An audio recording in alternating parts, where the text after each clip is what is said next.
Hi everyone and welcome to my channel. If you are a fan of literature or even you are just here because you wanted to know what Shakespeare's Sonnet 18 is all about, this is the place for you.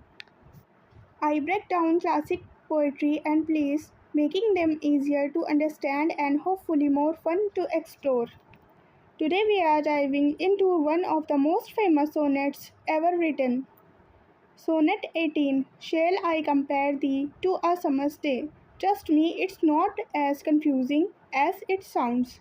Stick with me and I will show you what Shakespeare words still resonate today.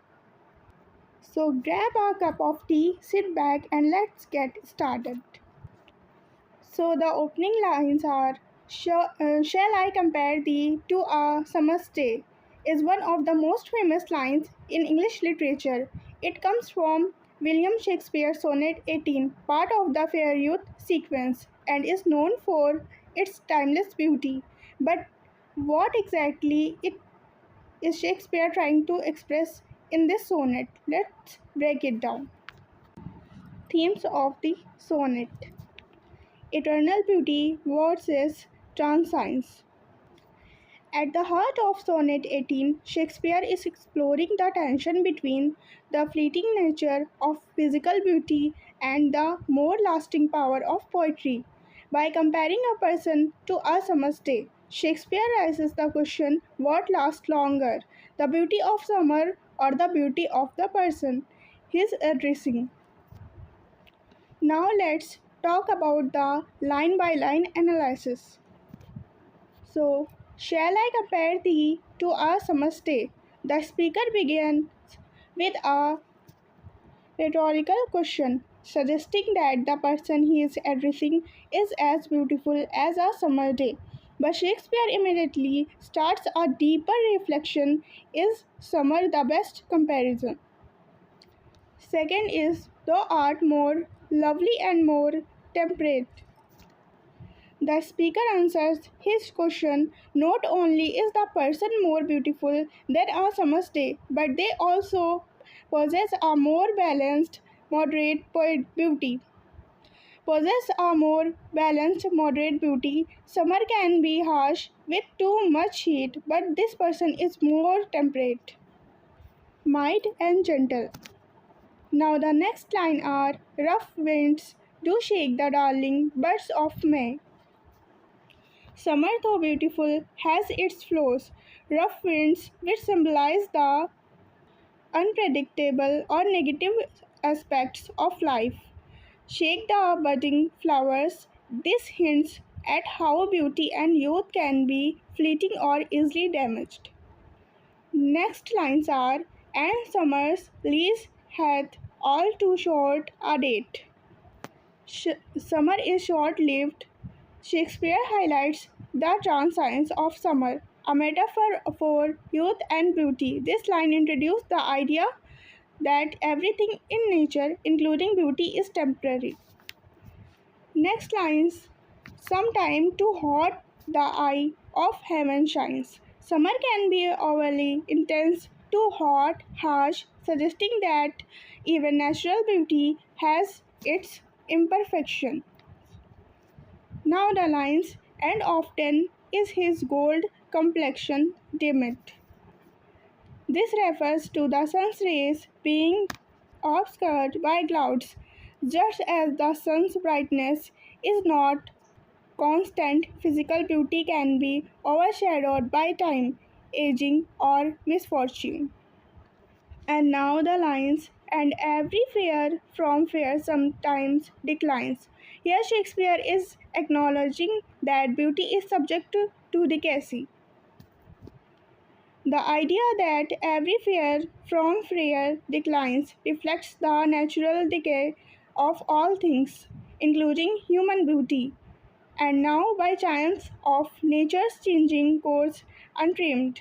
This is a comment on the unpredictable nature of life. Sometimes beauty fades due to forces beyond one's control, whether by chance, fate, or by nature's changing course, aging, illness. Now the shift in tone, lines 9 to 12. Now the speaker shift to a more optimistic tune. By the eternal summer shall not fade. Despite the fleeting nature of summer, the person's beauty will not fade. Why? Because of the speaker is about to claim that poetry has the power to immortalize them, nor lose possession of that fair thou ost. Not only will the person's beauty not fade, but it will also never be lost. The idea of possessions suggests that beauty can be owned, and beauty and poetry can preserve it forever. And now, nor shall that brag though one rest in his shade. Shakespeare uses the person's eternal beauty to challenge the power of death. Death won't be able to claim them because poetry will preserve them beyond the grave. When in eternal lines, to time thou brost.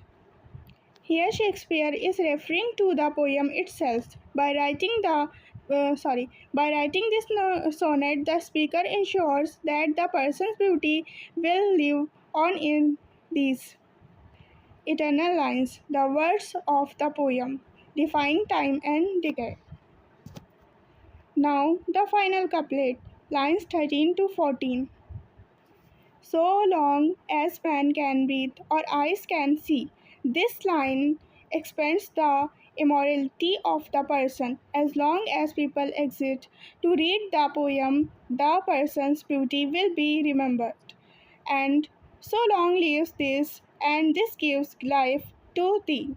The poem itself, as a living document, will immortalize the beauty of the subject. Shakespeare is suggesting that poetry, once created, exists forever and will continue to give life to the subject long after death. Now we talk about the major themes: immorality of art versus morality of human life. Shakespeare emphasizes the power of art to immortalize something that is otherwise. The poem itself becomes a tool for preserving beauty beyond the limits of time and death. And the second theme is beauty and its transcendence. Shakespeare reflects on the fleeting nature of human beauty, acknowledging that while beauty fades, art, especially poetry, can capture it forever. Now, here is the conclusion of the sonnet. In the final analysis, Shakespeare's Sonnet 18 is a celebration of the transcendent power of poetry to preserve what is beautiful, even is acknowledge the inevitable passage of time. By writing this poem, Shakespeare ensures that the person he addresses will remain immortal, their beauty forever captured in these eternal lines. If you enjoyed this breakdown, don't forget to like, share, and subscribe for more literary analysis. Have a favorite Shakespeare sonnet? Let me know in the comments and I will break it down for you.